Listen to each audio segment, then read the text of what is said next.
All right. Brump went the little green frog one day. Brump went the little green frog.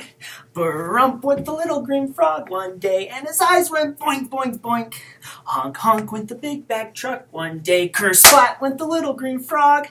His eyes didn't go boink, boink anymore because his eyes got eaten by a dog. Messed up a little bit. So today I'm going to talk to you a little bit about bringing energy into your classroom, and that's what we're doing. A lot of you, my mom had concerns of not enough energy in the classroom, and that's what I'll talk about a little bit. So as you can see, I worked at a scout camp for about 8 summers. That's where you get it from. Yeah, exactly.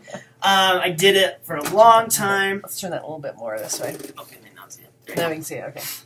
I did it for 8 summers. I would teach merit badges, and right here, this is me. I think I was teaching. I don't know. I was acting a fool is what I was doing.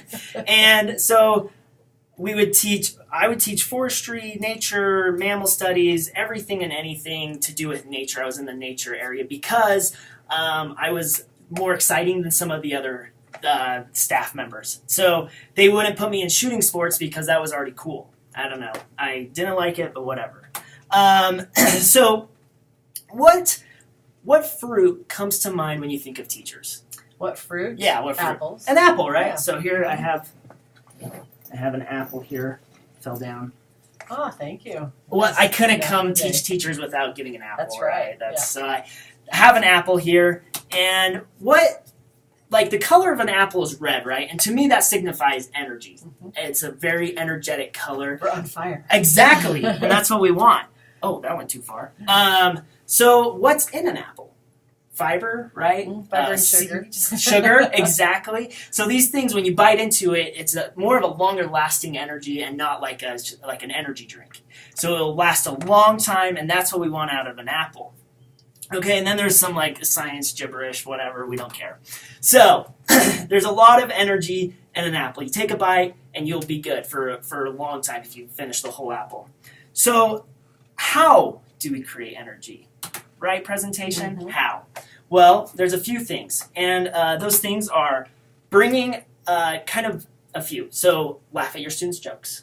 That's kind of a fun one. I know they're 6th graders. They have... we've heard him before! They're dumb jokes, but it's kind of fun, too. I remember when I was teaching at Scout Camp, I was teaching about fir trees, and there's this big old fir tree here, and I said, how can you remember this as a fir tree?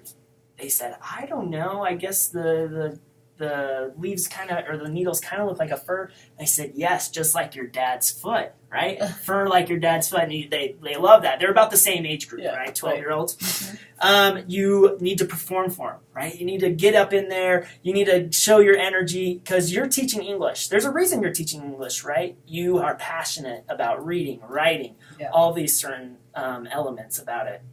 Cause mystery.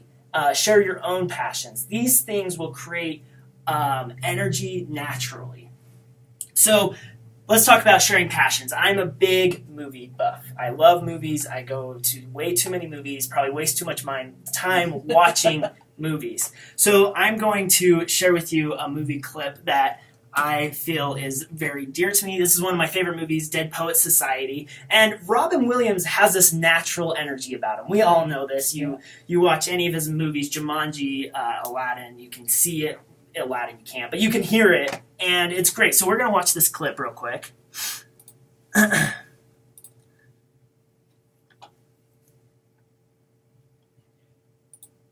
don't know. Should have checked that first. I'd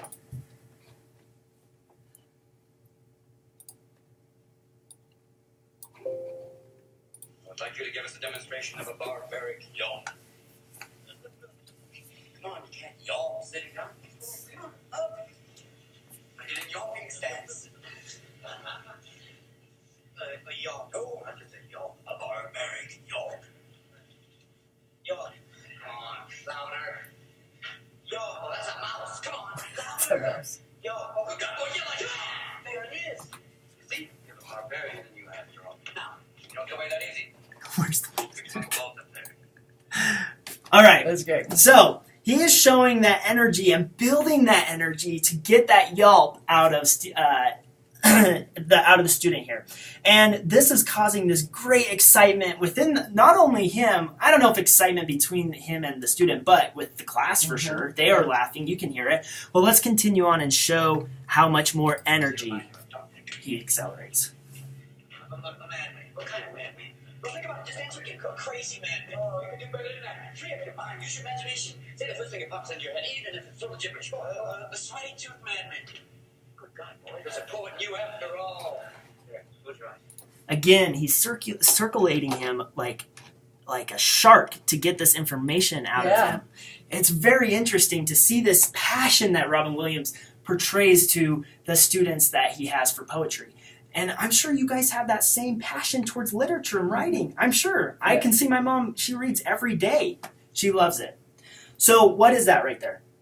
The line? That's a line, That's a right? flat line. Yeah. Well, it's more like a thin line. Thin line, okay. It's right. It's a thin line. I think energy, flat line. Yeah, right. So it's actually a thin line that we need to ride, right? There's this line that we need to walk that we can't be too careful. So, for example, when I was teaching, there would be this moment where the sixth graders, or these 12-year-olds, would get really bored. It was between 6 and 8.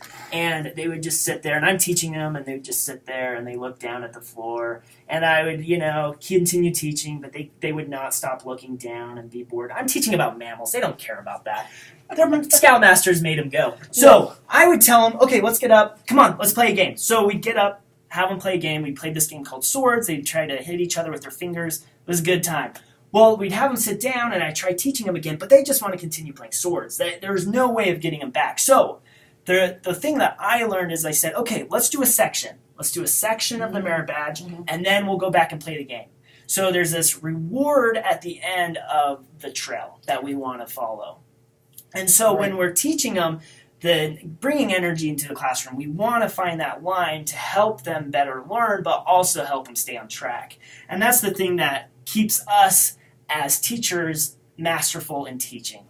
And so let's remember the apple for a second. Okay, let's go back to the apple. Okay. It's red, full of energy, and we ourselves are also that energy. We grew and became an apple as we understand and as we learn. And we want our students to kind of take a bite out of our passions and kind of gain that same energy that we have for English, right? And that's it. Okay. Thank you, I guess I should say.